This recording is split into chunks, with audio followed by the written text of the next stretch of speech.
আপোনালোকে নিশ্চয় মোৰ থাম্বনেইলটো দেখি গম পাইছে আসাম পুলিচৰ আপোনালোকৰ ড্ৰাইভাৰ কনষ্টেবলত কিমান যাব কাট অফ থাম্বনেইলটো দেখি গম পাইছে 50 পালে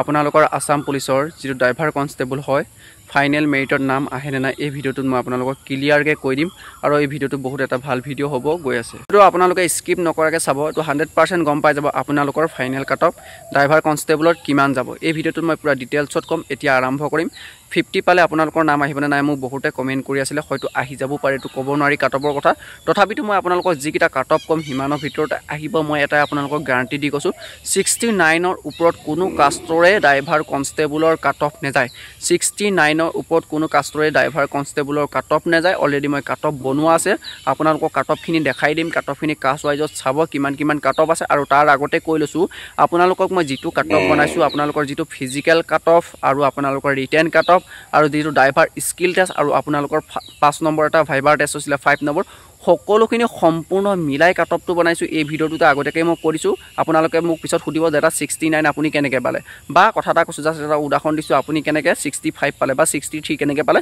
গতিকে আপোনালোকে কথাখিনি বুজি লওক সম্পূৰ্ণকৈ মানে ধৰক আপোনালোকৰ ফিজিক্যাল ৰিটেন ভাইবাৰ আৰু ড্ৰাইভাৰ স্কিল টেষ্ট মিলাই মিলি কাট অফটো বনাইছো এতিয়াই আপোনালোকে ক্লিয়াৰকৈ থাকক ভিডিওটো স্কিপ নকৰাকৈ চাওক আৰু আপোনালোকে যদি মোৰ ইউটিউব চেনেলটো যদি প্ৰথম পাইছে চেনেলটো এটা সাবস্ক্ৰাইব কৰিব আৰু ভিডিওটো যিমান পাৰে আপোনালোকে শেয়াৰ কৰিব এতিয়া বলক কাট অফটো আপোনালোকক ডিটেইলছত আলোচনা কৰি মই আপোনালোকক কাট অফটো বনাই থৈছো এতিয়া কাট অফটো দেখাই দিম আৰু ভিডিওটো চাই যদি আপোনালোকৰ হেল্পফুল হ'ল বুলি ভাবে সঁচাকৈ ভিডিওটো শেয়াৰ কৰি দিব আৰু সাবস্ক্ৰাইব কৰি দিব সৰ আপোনালোকৰ ড্ৰাইভাৰ কনষ্টেবলৰ ফাইনেল কাট অফ লিষ্ট আপোনালোকে মোক ৰিকুৱেষ্ট কৰি থকা দেখি মই ফাইনেল কাট অফ লিষ্ট দিছো আপোনাৰ মানে কি এতিয়া কাট অফ বনাই লাফে নাই কিন্তু তথাপিতো আপোনালোকে মোক কাট অফৰ ড্ৰাইভাৰ কনষ্টেবলৰ ওপৰত এটা দিয়ক বুলি কৈ থকা দেখি মই কাট অফটো দি দিছো আপোনালোকৰ ফাইনেল কাট অফ কিমান যাব পাৰে 2025 চনৰ ড্ৰাইভাৰ কনষ্টেবলৰ আৰু কিমানৰ ভিতৰত থাকিলে আপোনালোকে সেফ জোনত থাকিব বা চাকৰিটো পাব মই আপোনালোকক প্ৰথমতে এটা গ্যাৰান্টি দি ক'ব পাৰোঁ বা কনফাৰ্মলি আপোনালোকক কৈ দিছো ক্লিয়াৰ থাকক আপোনালোকে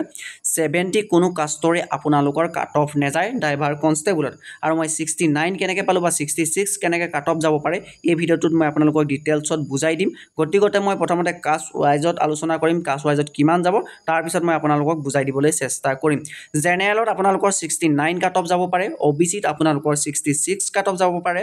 এসসি ক্যাটাগৰীত আপোনালোকৰ 65 যাব পাৰে আৰু এসটিপিত আপোনালোকৰ মই দুটা কাট অফ ৰাখিছো এটা হল 64 ৰাখিছো আৰু এটা হল 67 জেনেৰেল আৰু এসটিপিৰ এবাৰ মানে সমানে কম্পিটিশন সমানে কাট অফ গৈছে জেনেৰেল আৰু এসটিপি বুলি কোনো ডিফাৰেন্স নাই গতিকে আপোনালোকৰ এসটিপিত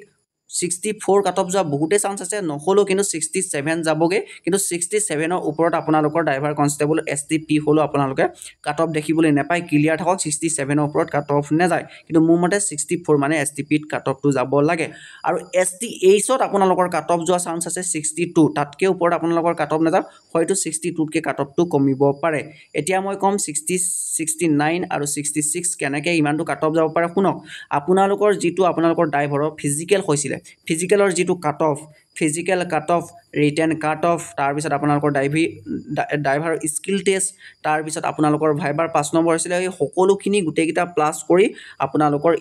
69 বা 66 কাষ্ট ওয়াইজত ইমানটো কাট অফ যাব পাৰে আপোনালোকক কি প্লাস কৰিব গলো প্ৰথমতে আপোনালোকৰ ফিজিক্যালৰ যিটো ৰানিং হৈছিল তাৰ কাট অফটো প্লাস কৰিব ৰিটেনৰ কাট অফটো প্লাস কৰিব তাৰ পিছত স্কিল টেষ্টটো প্লাস কৰিব আৰু আপোনালোকৰ যিটো ভাইবাৰ টেষ্টৰ হেতু আপোনালোকৰ প্লাস কৰি আপোনালোকৰ জেনেৰেলত হয়তো 69 যাবগে পাৰে ওবিচিত গুটেকিটা প্লাস কৰি আপোনালোকৰ 66 কাট অফ যাব পাৰে এসসি তেনেকৈ 65 যাব পাৰে বা এসটিপিত 64 বা 67 যাব পাৰে আৰু এসটি8তো তেনেকৈ গুটেকিটাই প্লাস কৰিব 62 মান যাবগে পাৰে এতিয়া আপোনালোকে ক্লিয়াৰকৈ গম পালে 69 কেনেকৈ যাব পাৰে বা 66 কেনেকৈ যাব সকলোখিনি কথা বুজি পালে তেনেকৈ কাট অফটো ধৰি আপোনালোকৰ প্ৰপাৰ এটা কাট অফ বনিব আৰু মই কৈছো ইয়াতকে আপোনালোকৰ কাট অফটো কম যাব পাৰে কিন্তু ইয়াতকে আপোনালোকৰ কাট অফটো নেবাহে 100% আপোনালোকক এটো মই কনফাৰ্ম এটা কাট অফ আপোনালোকে লাগিলে স্ক্ৰিনশ্বট মাৰি থক আৰু যেতিয়া ফাইনেল মেৰিট দিব যদি নাহে আপোনালোকে মোক কমেন্ট কৰি জনাবলৈ নাপাহৰিব আৰু বা মোৰ ইউটিউব চেনেলটো যদি আপোনালোকে প্ৰথম পাইছে লাইক কৰিব কমেন্ট কৰিব শেয়াৰ কৰিব আৰু ভিডিওটো চাই আপোনালোকৰ হেল্পফুল হ'ল নে নাই কমেন্ট কৰিবলৈ নাপাহৰিব যিমান পাৰে ভিডিওটো শেয়াৰ কৰি দিব যাতে আপোনালোকৰ সকলো ফ্ৰেন্ড সকলক শেয়াৰ কৰিব কাৰণ কেলে ড্ৰাইভাৰ কনষ্টেবলৰ কাট অফ বনাব কৈছিলে সকলোৱে যাতে গম পাক এটা 2025 চনত এটা ফাইনেল কাট অফ ইমান যাব পাৰে আৰু মই আপোনালোকক এটা ভাল খবৰ দি গৈছো আপোনালোকৰ নতুন ভেকেন্সি আহিব তাৰ কাৰণে আপোনালোকে প্ৰিপাৰেচন কৰি থাকক সকলোৱে কৰি থাকক ফাইনেল মেৰিটৰ কাৰণে যোনে ওয়েট কৰিছে তেখেতলোকে প্ৰিপাৰেচন কৰক আৰু যি সকলো মানে কাট অফৰ নাম অহানে তেখেতলোকক প্ৰিপাৰেচন কৰক যাতে ভিডিওটো সবকে শেয়াৰ কৰি দিব আৰু আপোনালোকৰ যিমান পাৰে আপোনালোকে এই ভিডিওটো শেয়াৰ কৰক আৰু নেক্সট ভিডিও কিহৰ ওপৰত দিব লাগে আপোনালোকে মোক কমেন্ট কৰি জনাবলৈ নাপাহৰিব